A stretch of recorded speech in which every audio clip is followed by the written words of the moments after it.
And um, I am about to let everyone know something that I probably should have known maybe when we started, but I didn't. We went live unofficially, but we weren't actually live. So now this is the start. This is the perfect start to our first Our ever show.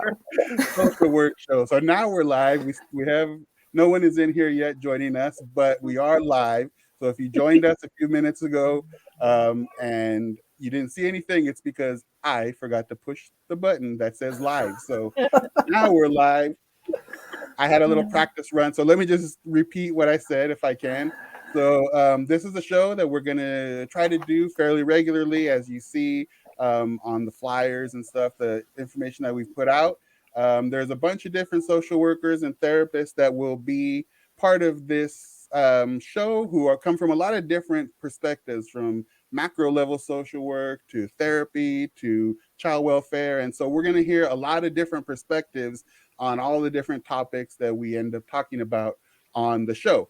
So I am going to do, I guess, at this point, introductions, which we had started right before my little snafu there. So my name is Ernesto Bejarano. I live on the West Coast of the United States. Some of you may know me from social media and other places from as social work mentor. And I'm on all the different platforms, but mostly on TikTok these days. And so that's who I am. And we'll go ahead and hear from everybody else and introduce everyone before we get into the topics for today's show. So, as we did the first time of the practice round, Heather, why don't you go ahead and introduce yourself to us, please? Yeah, thanks. So I'm Heather Jewell, and I'm located in the Midwest. And my primary social work experience was as a CPS social worker. I'm currently working on my master's to do clinical work with adolescents that have experienced trauma. And you can find me on TikTok as Hypothetically Heather. All right, cool. Thank you. Thank you. Okay, so next up, as I see you on my screen, Mara, want to let us Hey, know? yeah. My name is Mara. I'm also on the West Coast in Northern California. I'm a licensed clinical social worker, and my career has spanned basically the whole lifespan.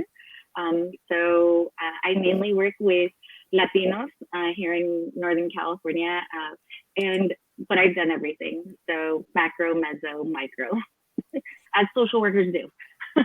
Yes, exactly. All right, perfect. Thank you. I forgot to say that, like, about people's background or about my background necessarily. So, Felix, I hope when you introduce yourself here, you can give us also a little bit of kind of the work you've done as well as who you are and where you're from.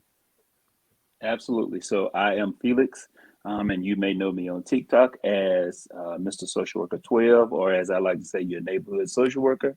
I am currently in the middle of this country, but as you can tell from the accent, I am born and raised Southern. And I am also a former CPS worker, and I currently work in Medicaid, helping people get connected to behavior health services. But I have also done school social work, foster care. Um, I've taught school for a little while, and I think that's everything. And so yeah, I've done a little bit of everything, and Nice. I do focus on uh, women and children, and making sure that they get service. Oh, I done homeless services for families. That's it. So Okay. yeah, that's me, and that's what I do. That's all you've done? That's it? I know, right?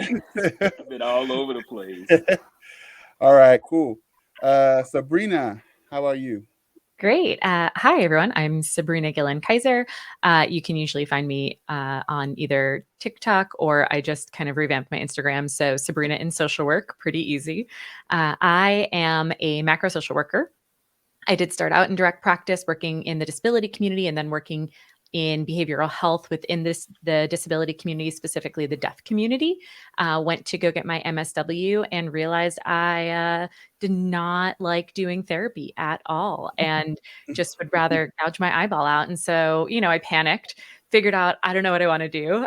Did some more direct service in the poverty space, and then went into the macro field where I was a policy director. So that's a lot of what I talk about is social workers in public policy, and I also do a lot of administration. So overseeing large swaths of the country, providing social services for specific organization, and I also just kind of really stay in the macro space. So that's the perspective I hope to bring to this conversation, and I'm happy to be here. Also on the West Coast currently, but was on the East Coast for a vast majority of my life. So. Nice. Well, first of all, I want to say you have an excellent microphone. So I don't know how my sounds to everyone else, but I like the sound of that one. I might need to give When you you buy them, you might as well use them is how I feel about them. Yep. All right. So as if you're watching this or hearing this, hopefully you're starting to see the very different perspectives. And we have one more person here with us today who also has a super interesting perspective that they bring. So Brittany, why don't you go ahead and tell us about yourself? Hi, my name is Brittany. I go by B Williams LCSW on Instagram and TikTok. Pretty active on there. I'm originally from LA County, but I am currently located in San Diego. And I am I'm many things. I'm a psychotherapist. I own a group practice, and I also am an adjunct professor. So I have an experience run with the macro piece of it because I have to learn. I had to learn how to run a business and how to market and how to partner in the community, and that's been so awesome, but new to me. And then the micro work is I'm big on the clinical piece. So I'm constantly learning, constantly reading, constantly growing as a clinician. It's a really big passion of mine to stay up with the research and to service my clients the best way possible. And I also teach. So me and my business partner, Carlos, are both adjunct professors. We teach social work courses at the local community college here in San Diego. Mm-hmm. And I think I covered everything. Did Yes, I miss anything? I think you got. Well, we'll find out as the show goes on. But as far as I know, I think you got you got the important stuff, and that's what Okay. matters. But Yeah. so as you can see, and as you've heard, we have a super diverse group here, and I'm looking forward as we move along in the show that to hearing just how those different histories and experiences kind of impact how we think about things in the world, whether they're related to social work or even pop culture or whatever. So let's go ahead and get started with some of our topics for today's show, episode 1.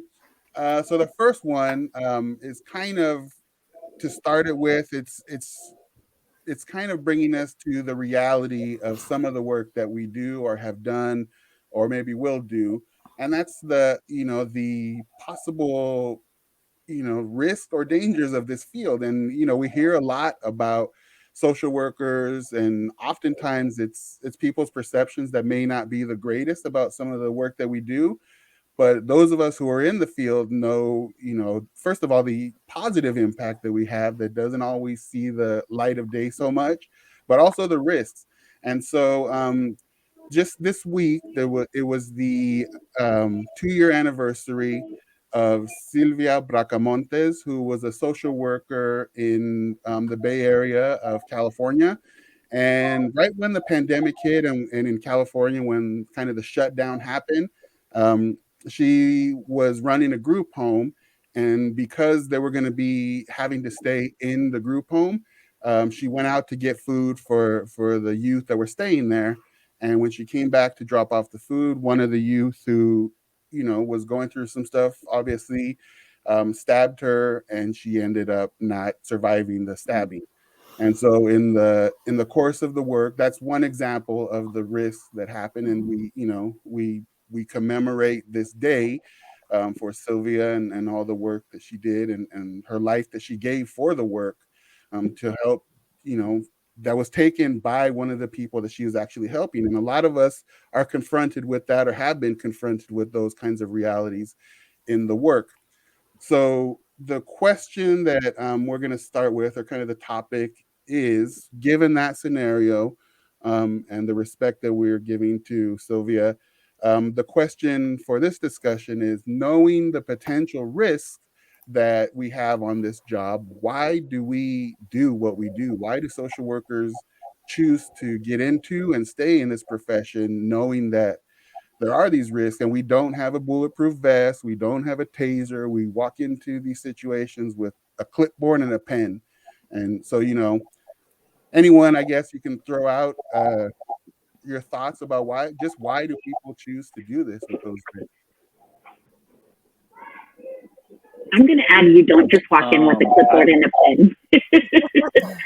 You also walk in with some tennis shoes, and you walk in with your eyes open. And I think, I mean, just for me, when I was in the field, like, I think safety, although it was always in the forefront, I think it was also like just one of those things that it's almost like it goes on the back burner once you're with clients, right? Because our profession is about meeting our clients where they're at, whether, it's be in their home or in the community or whatever. And I mean, Sylvia was in a neighboring county of ours, or where I live. And, I think it also impacts the way that small communities, because up here in Northern California, we have some smaller counties. And I think that kind of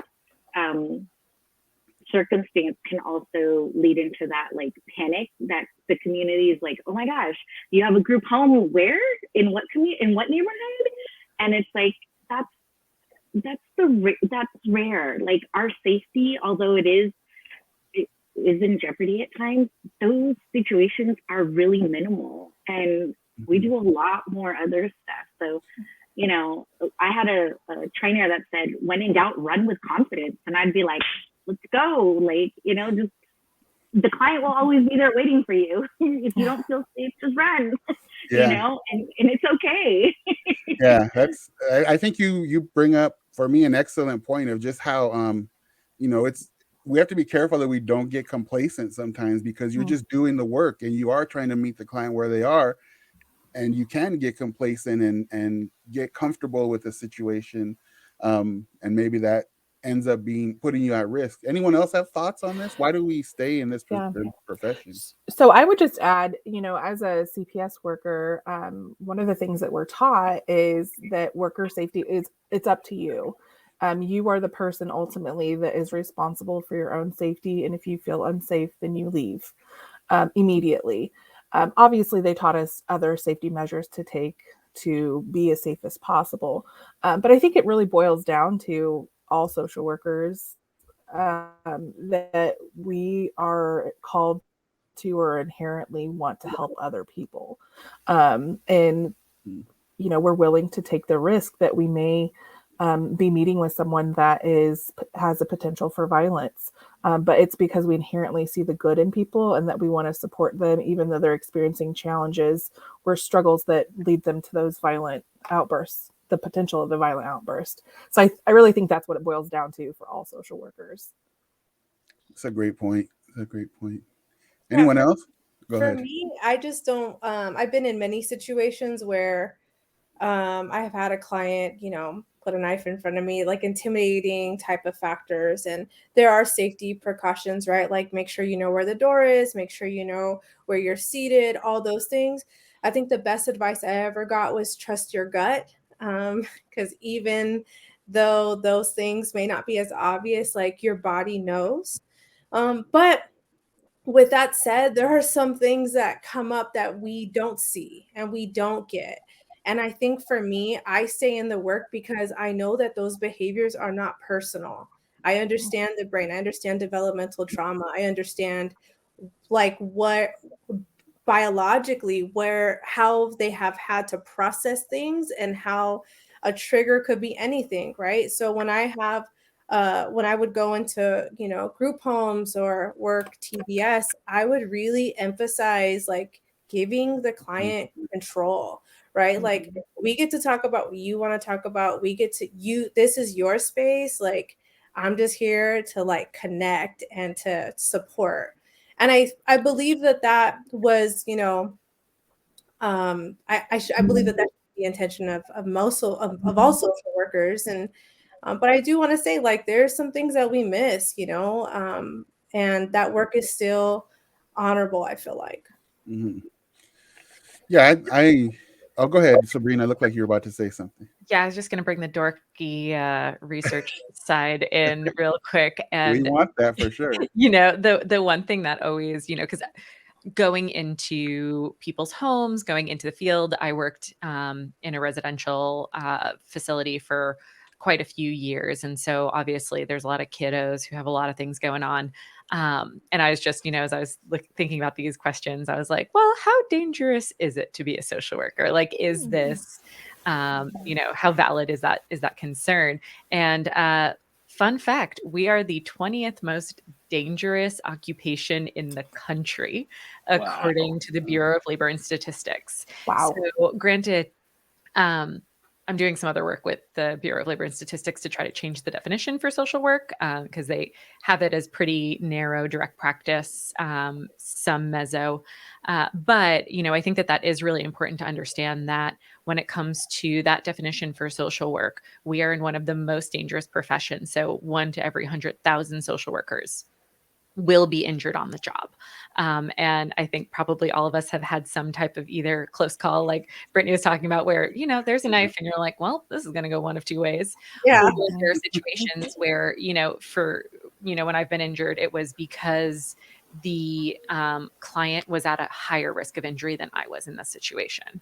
And so, you take the calculated risk. But it really, I was surprised by how high it was on that list. And it's just something that's good to keep in mind as we are interacting with people. But even I know from like an administrative role, I worked for a really big organization. And so I had like a go bag and I knew how to barricade my door, because I was like, you never know when someone's real mad at the organization and can just burst up in here and, who has a gun or whatever the case may be. And so even from an administrative level, being really cognizant of the potential danger when you're working with people who have been severely traumatized, and what that looks like for you, and to have your plan, have your safety considered. And that's so I just a thought. I also think about like the systemic challenges of how level of care, right? Like, did we miss, are they in the right level of care? And then how, we may not be, whoever the social worker is, whatever the job is, the level of training, equipped or supported enough to support that person. And so I think we do have to take into consideration that piece too. Yeah, I'm glad you said that. That's an excellent point, because what I was thinking, as Sabrina was talking, first of all, thanks for bringing those statistics too. That's why we need a policy, macro level person here for that perspective as well. But to your point, Brittany, I think that you're right in terms of systemic work that needs to be done to better prepare and equip workers to be able to, make sure we catch everything that we can and are prepared when we're out in the field. I think also an important part of it is those of us, well, first of all, I'm saying this as a male, pretty decent sized dude who has a very different perspective out in the field than I would imagine, some of my female counterparts do.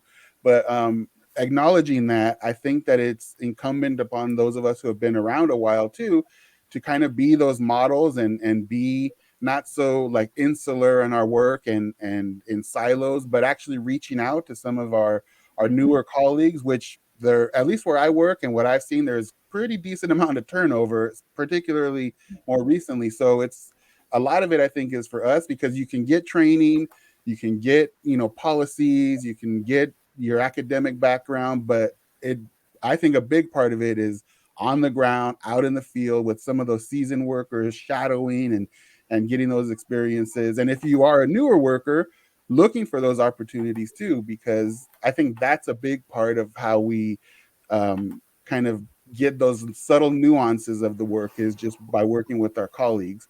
So I don't feel I was looking over here. I didn't see if you had something going on, Felix. Yeah, I want to say something. No. Go ahead. No, not to just be redundant on what everyone else has said. I just think about in my career And Ernesto, you actually kind of went in the direction, as a 6 feet tall, 300-pound man. It wasn't too many times that I was afraid to go into a home doing a home visit, but I have had those moments. But even when before leaving Child Protective Services, I was a senior lead on my team. And so I actually did have a colleague who was fresh out of college. This was her first job. And one of the things that I taught her was being able to set boundaries day one. And she would ask, well, what do you mean? What does that look like? And for me, it was from the tone in my voice, from what going into what we're talking about, and staying on task as much as possible without being rude, right? And then also just knowing your environment. So I'm here in Colorado, so there's a neighborhood called Castle Pines. If I was going to Castle Pines, I don't have no worries because everybody over there make 10 times what I'll ever make in my life, right? But if I was going into Aurora, which is where I work, portions in places in Aurora, I the day before I probably went by that house, right? Before I actually went, or if I went, I chose a time that may be the busiest, where there's a lot of people about, right? And so I think it's just important as we apply everything that has already been said. It's also being able to just set those boundaries and just have the confidence that that at the end of the day, I'm going to go home and you're going to be safe as well. Yeah. Yeah. I appreciate, Felix, that you brought up that point. Like, as bigger males, out in the field, like, even though that's the case, I too have been threatened and been in the middle of, these kind of gang altercations. And really, you never know what happens in any given situation, no matter who you are. And we did have a comment from someone who's watching live on LinkedIn. Latiki Panky Carter, thank you for that comment, which kind of confirms some of what we're talking about, the lack of support from agencies. So I know, a few of us have talked about that systemic support that we need to build into the work that we do. So any other comments about this topic? I think the original question being knowing the risk, why do we do what we do? And I think Mara originally, and a few people touched, for me at least, on the fact that we know those risks are there. They may be few and far between, but they could be still very significant. But in between those risks, there is so much when when you find housing for someone, or when you move someone along emotionally, or whatever it may be. Those moments, you hear it all the time, but it really is what keeps us, at least for me, keeps me in the work. So any other comments before we move on? I would just say for 16 years, I've tried to leave this profession, but yet I'm still here 16 years later. Right That's there the with truth. you. So That's a great way to finish that topic. All right. So we're going to move on now to the next topic we have here, the segment that for now I'm calling Macro Minute Ish. So it's looking a little bit kind of at the big, we're talking already about systemic stuff, but looking at some of the systemic questions or policy questions that lead to the work that some people do as direct service. So I'm going to show a short little clip here, and then we'll go ahead and talk about the question. So just ahead of time, the question will be, what systemic changes are or would be most effective in addressing the challenges identified in the clip? So let me see if I can get this to work, and we'll come back. All right, Baldacci. Sir. Baldacci. Can you all hear that? Yeah. Okay, here we go. Where'd you grow up? Where are you from originally? I'm from Los Angeles, Florence District, South Los Angeles, basically. That's what it basically is. Mm-hmm. And tell me about your family growing up. You had mom and dad? Yeah. My mom and dad, they're born here as well. I was born actually at the hospital, Centinela Hospital in the city of Inglewood. And from that hospital, I was took to a street called Converse. That's why I got this Converse All-Star tattoo, because I'm an all-star actually from the block, you know what I mean? Growing up, my mom was basically the main person in the home because my father, he was in prison for a long time gone. And, You know, so it was a little bit, you know, harder for me, being the fact that, you know, my father was gone. I'm not gonna blame that totally on, you know, him being gone, me being what I am today, or everything that I live is because of that. But it's definitely hard without a father figure in the home. Yeah. What was Dad in prison for? My dad was in prison for a bunch of robberies. You know, growing up, that's, I guess, Was he in a gang? Yeah, my dad was also from Florence, as well. My brothers, my sisters, basically all of us except for my mom. Mom was the one that stuck to working 2 jobs to try to, you know, feed us and keep us, you know, in a straight line. But at the end of the day, it's like, you know, you go for what you want to do. It's not, you know. How far did you go in school? I actually got a GED, but I did get my GED through the prison system. On the streets, I went to maybe like seventh grade, maybe 8th grade, and then it was basically I went to juvenile hall from there. Like I was a kid, gone. Like, you know what I mean? I was living the street life. So the gang stuff started for you early. 13 years old, you know, I was being intrigued by the lifestyle and kind of amazed by it, and just basically went at it, went towards it instead of actually trying to live a different life. Like that was what was in my future, I guess. You know what I mean? Did the idea of being anything else in life come into your head? Like, I honestly, at a young age, I didn't really think about no career. I really didn't think about what I wanted in the future. I really didn't think about my future, to be honest with you. It was just day for day that I was living. That's what happened, basically. I ended up, you know. You're down in Florence, which Florence. Florencia is one of the most notorious gangs. Yeah, that's where I'm from. You know, basically, like I said, at a young age, that's what caught my attention, and that's what I ended up, you know, becoming a part of. And it didn't take long for you to go to prison? No, I mean, it took as long as me to turn the legal age to go. You know what I mean? Like, at the end of the day, like, I started going to juvenile halls real young, at the age of 13, 14, going in and out. You know, my first time going, I actually got juvenile halls. Okay, let me see if I can get that. So that's the clip there. If you want to see the rest of the clip, if you're watching this later, it's Soft White Underbelly is the name of the YouTube channel. You can all hear me now? Am I back? Okay. So we see, you know, something that many of us have seen, the maybe adults who have lived a certain kind of life. It may be a gang life, it may be other, you know, lifestyles that they choose to go into, not necessarily gangs, but sometimes we see a similar pattern of what led up to that. And we heard this individual talk about the opportunities or lack thereof in his community and his family situation. So it's a reality, and it's been a reality for a long time.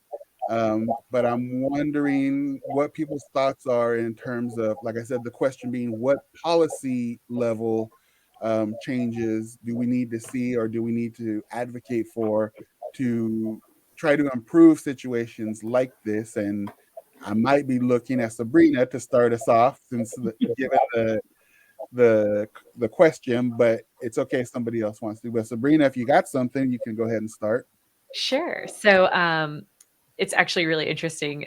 And now, of course, the name is popping out of my head. But the first piece of legislation I ever advocated on behalf of on Capitol Hill was specifically about resourcing under-resourced communities to prevent gang violence, but also just gang interaction, and giving kids other opportunities and investing in them in ways that we all know are like protective factors, right? So we all know that if you give kids, I don't know, food and like safe places to be after school, investing in alternative options for them, because the way Baldacci talks is that was the option. There was no alternative option. That was what he was going to do, because that was the thing that was available to him, and that was the thing that he was going to be safe doing, quite frankly. So there is legislation, and like I was saying, this is the first thing I actually advocated on behalf of. And one of the things that I heard, and if you have seen any of my TikToks, this might be the one, which is that one of the reasons it was really hard to get it passed. So it was a congressman from Virginia who has been trying to pass this for like 2 decades, probably. Basically, what he said is that it's really hard to get conservatives to invest in prevention, but they will invest in the intervention after the thing already happened. So we don't pay for things that we don't know we can prevent. Obviously, research does show us that there are ways to prevent kids from going into gangs and going into juvenile detention centers, which we know the minute that they step into a juvenile detention center or jail or prison, they are now, I forget the stat, I think it's like 20 times more likely to go in again. And so a lot of, for the folks who work in prevention, right? For those of us who really care about this, we know that if you invest in the front end, you don't have to spend as much in the back end. It's the same thing with homelessness that we talk about all the time. Invest in that front end. And unfortunately, that is typically not the thing that gets invested in because you can't prove that it was effective, because you can't prove that those kids would have gone to jail if you didn't put this in place. So instead, we pay at the back end, and it typically is really expensive on the back end. Paying for prison is super expensive. Paying for folks to stay unhoused is super expensive. And so it kind of goes through this, these just like beliefs of how effective is intervention at very early stages, and what does the research show, and are we actually willing to listen to the research?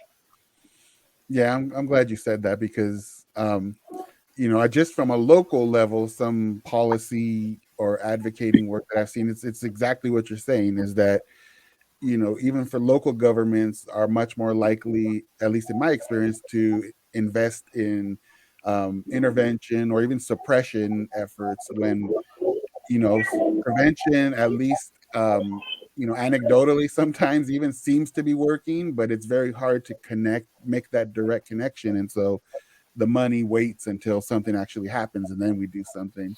I wonder, Heather, do you, like, from a child welfare perspective, do you see things in the system that can be done, or that we need to examine or think about in terms of child welfare policy and how that might impact outcomes for um, kids in the system or families in the system? What policy changes do we need there? Mhm. Yeah, so I think, Sabrina pointed out that for the prevention, and under the Trump administration, there was a new, Family First Preservation Act, basically to try to add more prevention in place, because unfortunately, the child welfare system is a very reactive system. And so what that family preservation looks like is still not truly prevention, because we are still coming in contact with families after there's been an allegation of abuse or neglect. So we're not even a prevention, it's preservation. It's not prevention still. And so prior to this, I actually looked up some statistics. And as of 2007, there was 1.7 million children that experienced parental incarceration. And, the research shows that those children that have parents incarcerated are more likely to experience incarceration when they become adults and or exhibit the same antisocial type personality traits that lead them into criminal activity. So I think, as far as the child welfare goes, prevention services really need to be in place for those parents that are experiencing a spouse or a partner that's incarcerated, because why we see them is lack of supervision. Because the single parent that's at home is trying to work sometimes 2 or 3 jobs just to keep the lights on and food on the table. And then that leaves their children either not in after school programs because they can't afford them, because there's not adequate resources, especially in rural communities. Or the kids are out and doing things that they shouldn't be doing because they don't have anyone at home to monitor them. So, if we had prevention services in place to be able to, provide more outlets for those kids, I think it would really make a difference and an impact for us to not come in contact with families because of lack of supervision. Yeah. Anyone else have thoughts on this? I mean, Thank you, Heather. I think that a big policy change, if we're really trying to improve or decrease mental health, is looking at maternity leave. I mean, if we're really going to be serious about looking at trauma trauma is an epidemic, right? If we're really going to get serious about addressing that, then we need to uh, address maternity leave and how individuals giving birth get 6 weeks. We know clinically the impact of attachment, and we also know the impact of stress that a pregnant person experiences and how those stress hormones can get transferred, right? Like we look at the book, It Didn't Start With You, right? So I think that if we're going to get serious about it and we're really going to tackle it from the root of it, I think that's a policy that should certainly be looked at and addressed. And I wonder, maybe I'm not a researcher, right? But I wonder from other countries that do invest in that piece, what does their prison rate look like? What do their statistics look like in their country versus ours?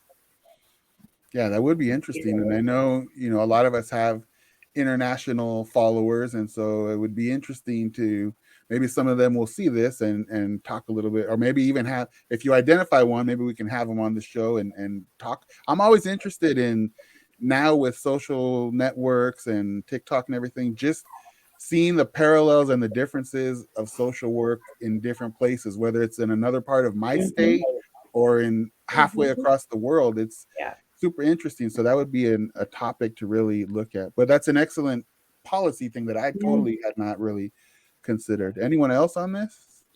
Go ahead, Felix. I would say something that I would like to see is, and Sabrina kind of talked about it, is a better investment in, and even Heather mentioned, true prevention. There are organizations that are within our communities that, they rely on funds from donations, or, if there are organizations like my fraternity that I'm a member of, our membership dues and things like that to help. So we have a program that's called Sigma Beta, which reaches children ages 7 to 18. And so, but that program is primarily funded through the organization. There's no big grant money per se coming in to help really reach those communities where it's needed. I think about like where I came from, although I came from a small town, there was a whole lot that could have prevented me from being who I am today. But of course, I'm a little older, but our churches actually invested in us and invested in the community. So every summer we had the summer reading program, and there was no, oh, do you want to go? Oh, you're going to the summer reading program, right? And so that wasn't much of a choice. But I even think about, my uncle is a retired police officer, and at the time he was a young officer. And I decided I was going to go with a group of friends and break into the elementary school. Well, he saved me from basically getting a sentence because I was guilty. There was some other punishment behind that, but if that, even for me, that prevention. So just having people in place that can reach people to say, okay, this is what we're going to invest in you now. We see what the problem is. And I think, like Sabrina said, a lot of times this country would just rather, build another prison and raise taxes so we can pay for it. Make money off it. Yeah. Mara, you were going to say something. Thank you, Felix.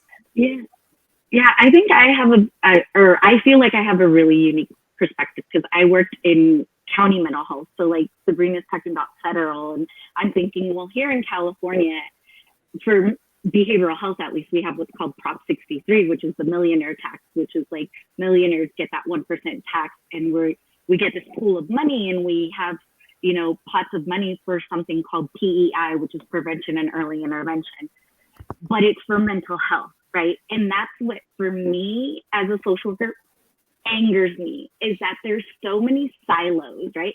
Like there's child welfare, there's macro, there's behavioral health, there's substance abuse.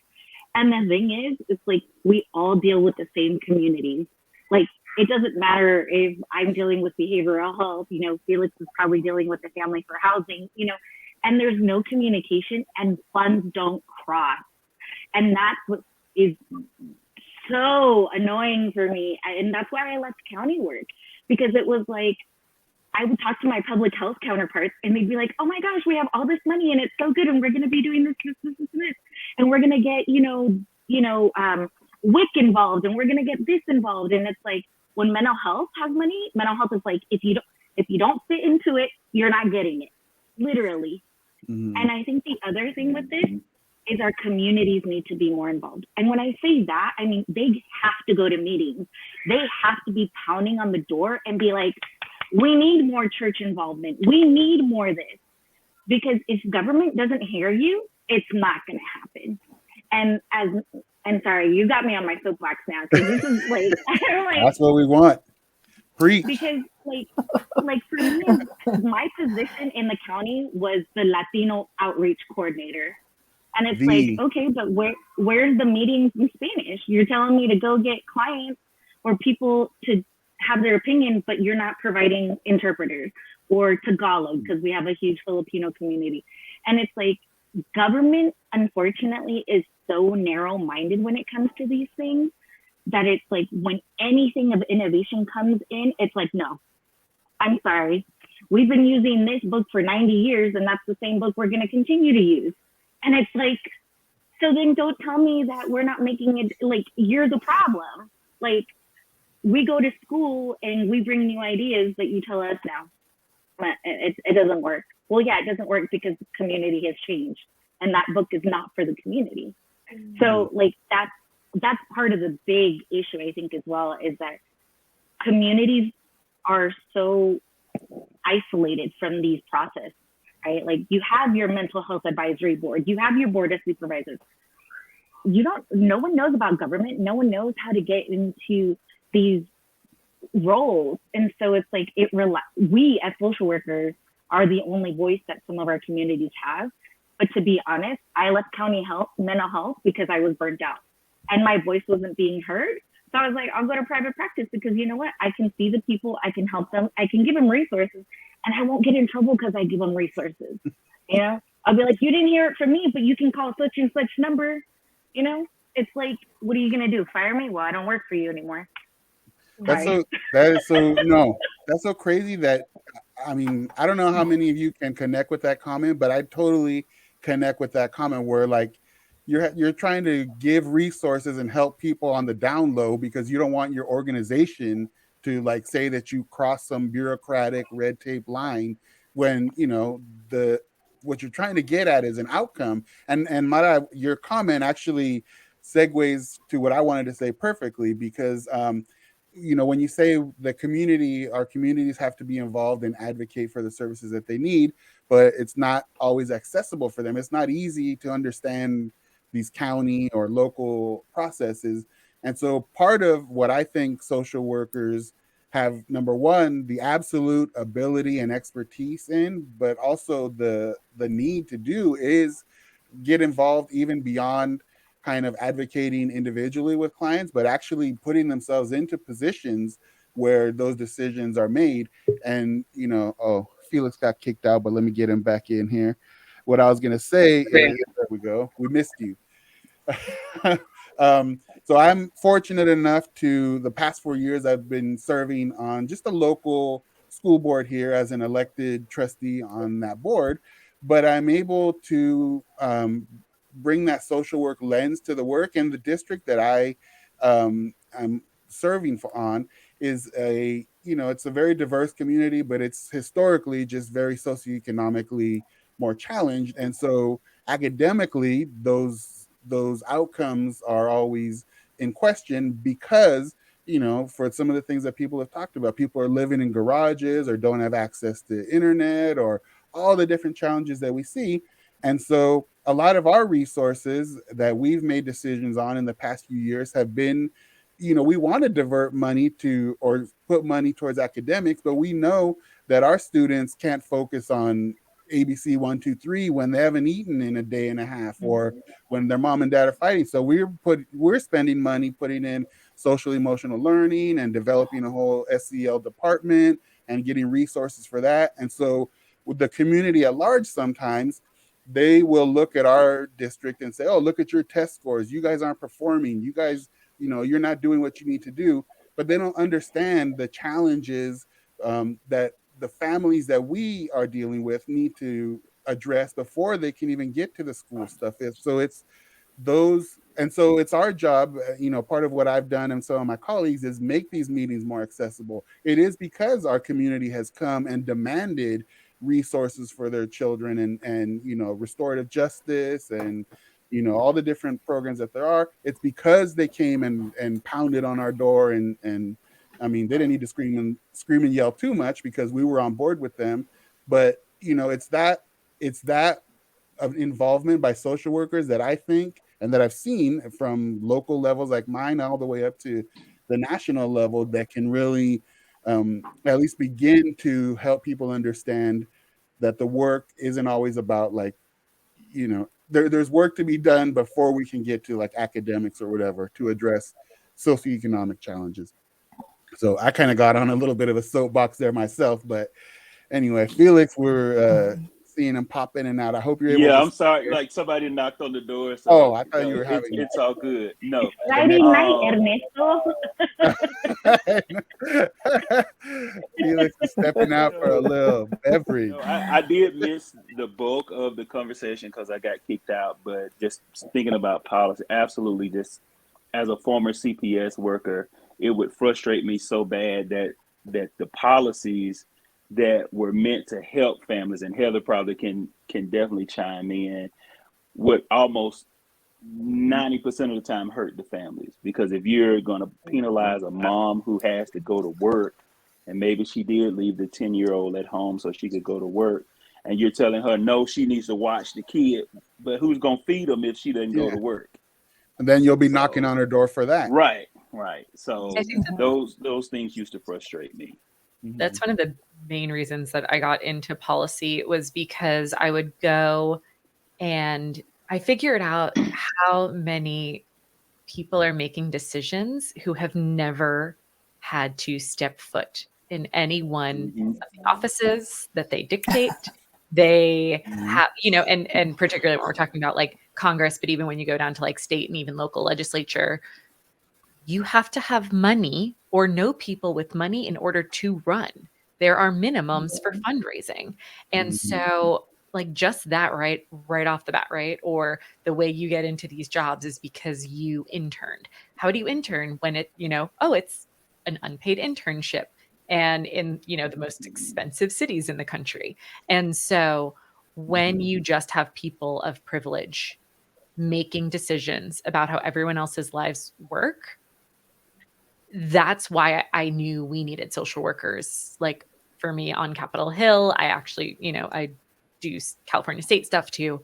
But that was the imperative for me to do it, was because they would make these choices. Can I tell a quick story? Do you guys mind? Yes, please. Disconnected story. So my favorite disconnected story was, I was on Capitol Hill. It was during like the waste, fraud, and abuse years of, it's probably like 2014.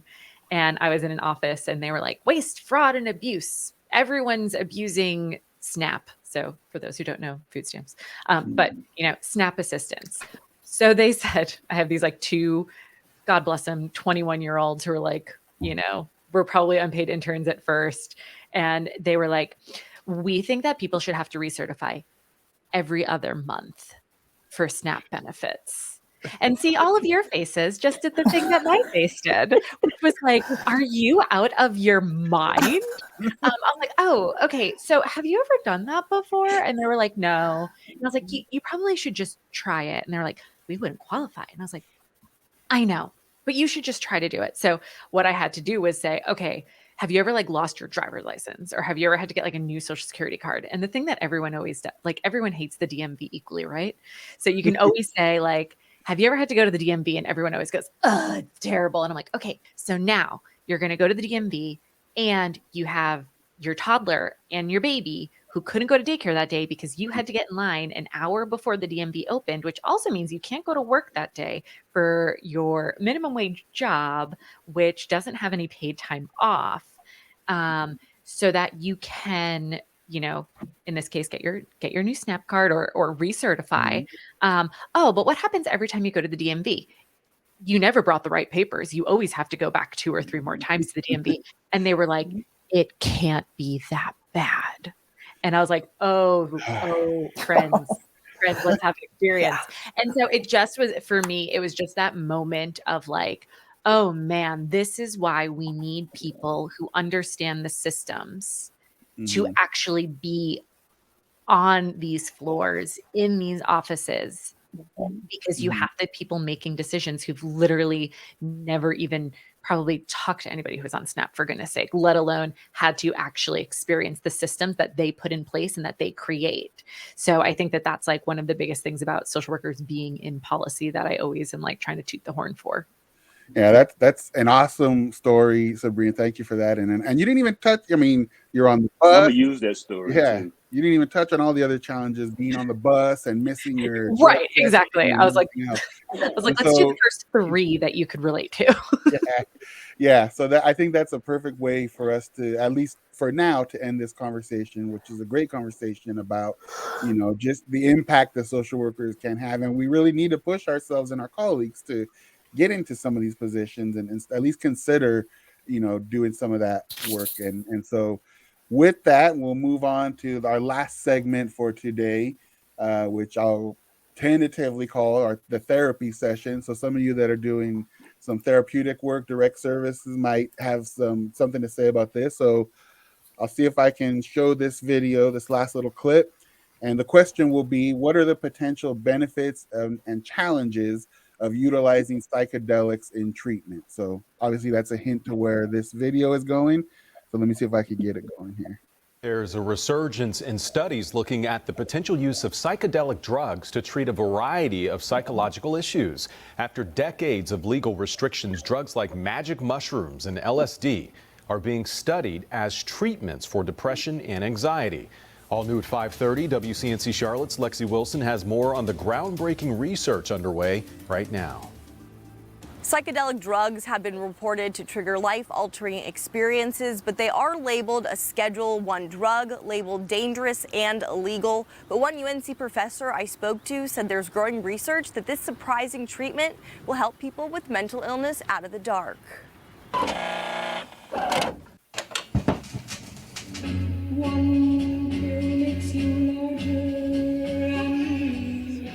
The 1960s revolution brought on experimentation with sex, lifestyles, and psychedelic drugs. Illegal most of these drugs may be, but recent research suggests some of them could have legitimate uses. These potential medications, which in the studies so far appear to have this, really miraculous effect in really debilitating mental illness. UNC Chapel Hill professor Dr. Brian Roth is researching how these mind-altering drugs can treat mental illness. For Roth, the research is personal. My mother had schizophrenia, and I think she had her first break when I was 5 or 6. I was highly motivated to find out, what the heck is going on in the brain. Mental health treatment hasn't changed in generations, limited primarily to psychotherapy and medication. And while tripping on LSD or magic mushrooms may not sound like a conventional therapy session, Roth says brain scans have showed psychedelics may increase connectivity among different regions of the brain. Basically, a single dose of these drugs has this sort of very robust and long-lasting effect in people with very difficult to treat depression. Still, there's a lot more work that has to be done before these treatments would be rolled out to the public. Assuming this ever gets approved by the FDA, it's not going to be that you would go to your doctor and take some mushrooms home. It would be part of some integrated treatment.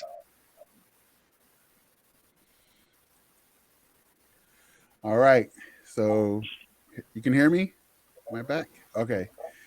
So that's something that's kind of I mean, I'm not a person who works too much on the therapeutic end of things at this time, but I still it's this kind of potential or whatever is still on my radar. I'm seeing it, I'm hearing about it, and so I'm not sure we could start anywhere, but I don't know if Mara or Brittany, since you're maybe a little more in the therapeutic world, if you might want to start, or we could start anywhere. You have anyone have Go thoughts ahead, on? Brittany.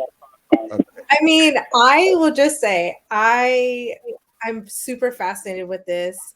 I don't know everything, or I don't know as much as I should yet, but I'm EMDR trained. And so one of the things that I do find with some of my clients who have tried ayahuasca or any type of psychedelics is that they see the images that we work to pull up in EMDR. So in EMDR, we look at a trauma memory, and we ask our clients, like, what image represents the worst part of that incident? And they might say, seeing myself scared, right? And so with the people that I've worked with that have tried psychedelics, like that's an image that pops up for them, and they get in tune with feeling it and seeing themselves from different perspectives. We work to do that in EMDR with resourcing. And so there are a lot of like overlaps that I've seen. I've even had clients after EMDR say that they see that, or in EMDR sessions saying they see color and they feel like a vibration right through their body. So I don't know if those two overlaps, but I'm super fascinated with it.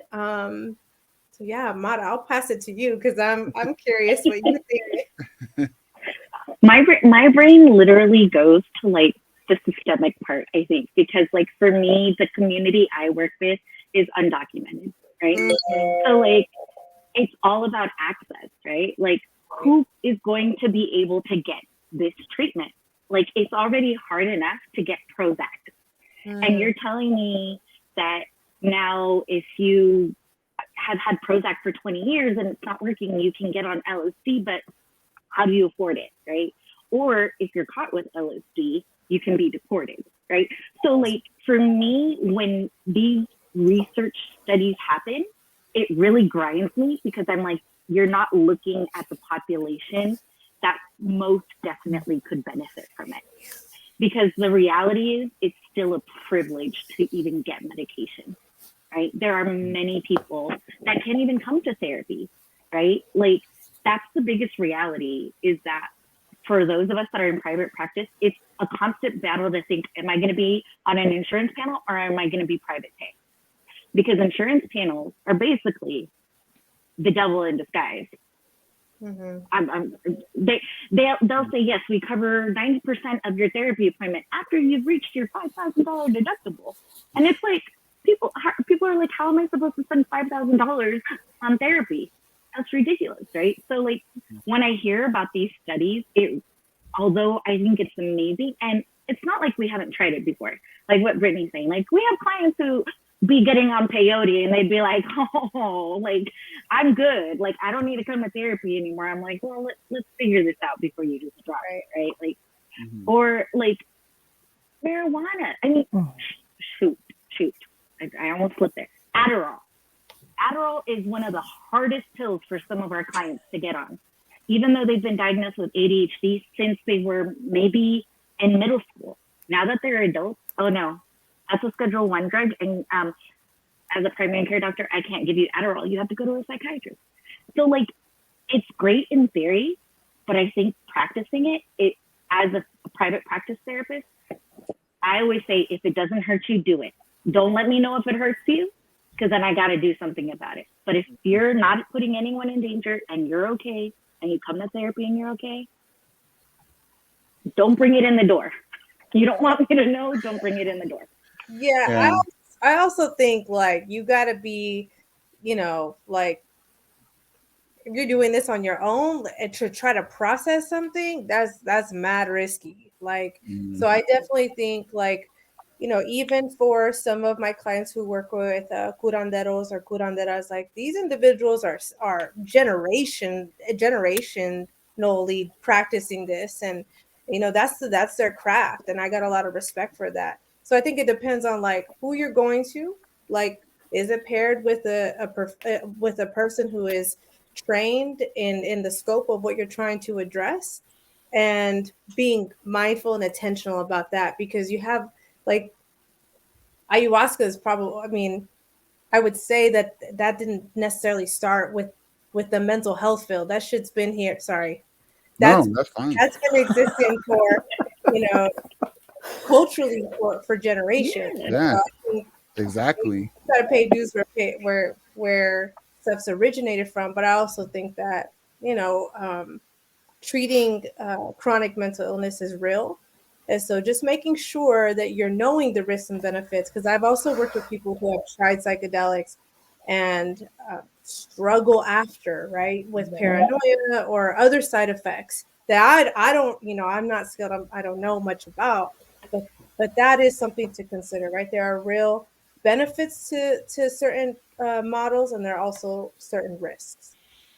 Excellent And point. sorry, I think the other thing, and I think you bring up a good point, Brittany, it's about the stigma too, right? Mhm. Like mental health has so much stigma already that just even getting into therapy is already, looked or frowned upon. And then you're going to add another stigmatized issue as psychedelics. Like again, for me in my mind, and I supervise a lot of interns, and like Sabrina, what you were saying about systems, like they might hate me, but I'm like, you need to know how your clients get into the system.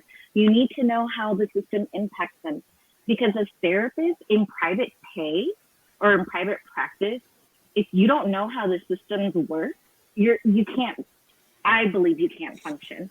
Because like Brittany was saying, if you don't know about curanderos, or if you don't know about shamans, or if you don't know about this, and someone comes in and you're just like, I'm a private therapist, you're going to miss out on great opportunities to support your client, right? Or to say, you know what, that might not be the best approach for you. Like, I respect that you're going to a priest, but confession every Friday is not the same as therapy, every week. It's completely different, right? Right. So like all of this, I'm like, you should have prepped me, Ernesto, because I'm like ready to go. And I don't even do lobby days. I don't do it.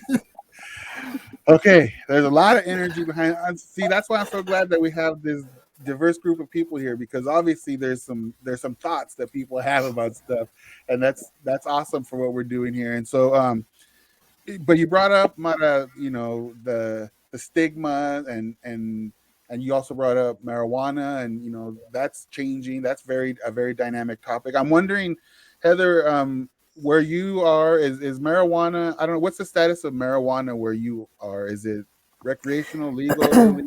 So yeah, so I think about it from the involuntary client perspective, because the majority of my work has been with involuntary clients through the child welfare system, and where I am, marijuana is not legal, and we come into contact with a lot of families or parents that do utilize marijuana to address their underlying mental health needs.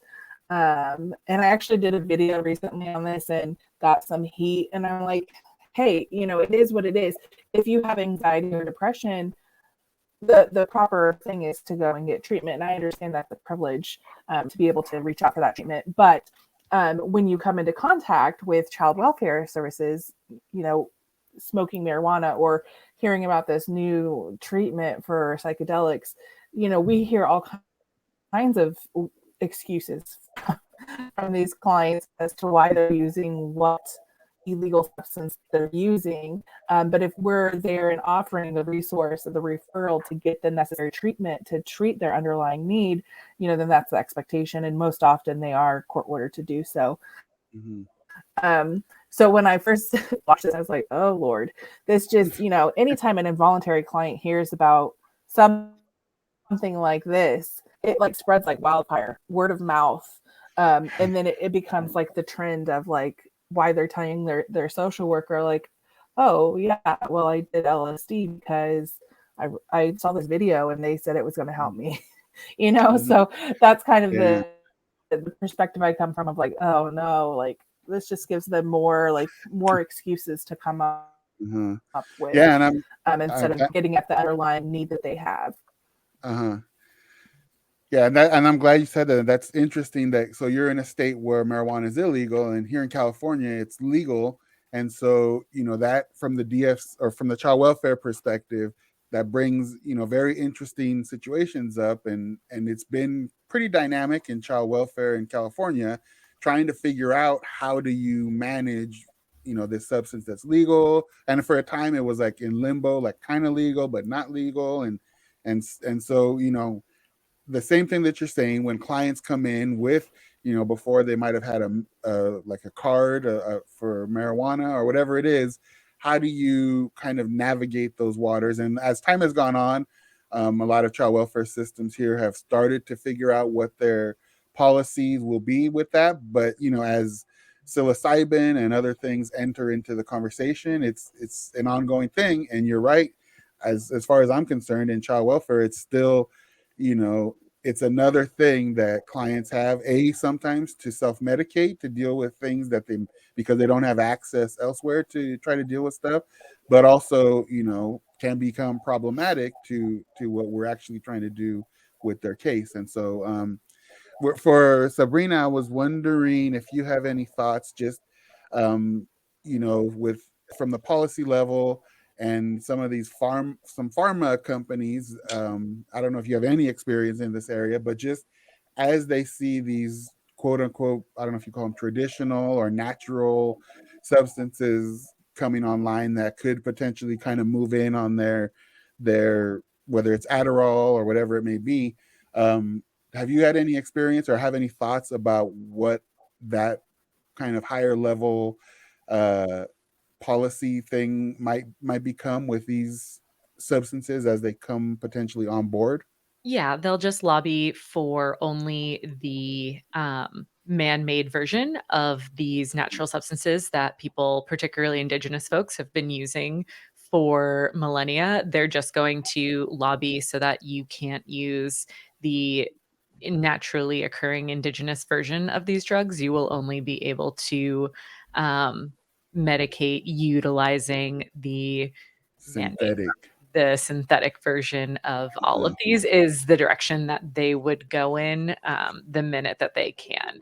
I mean, and I always laugh because it's still one of those things where federally marijuana is still illegal federally. And so you're just Yeah. like, well, that's been messy for a really long time since Colorado, since Yeah. town in Colorado. So it always cracks me up. But that's the next step in all of Yeah, this.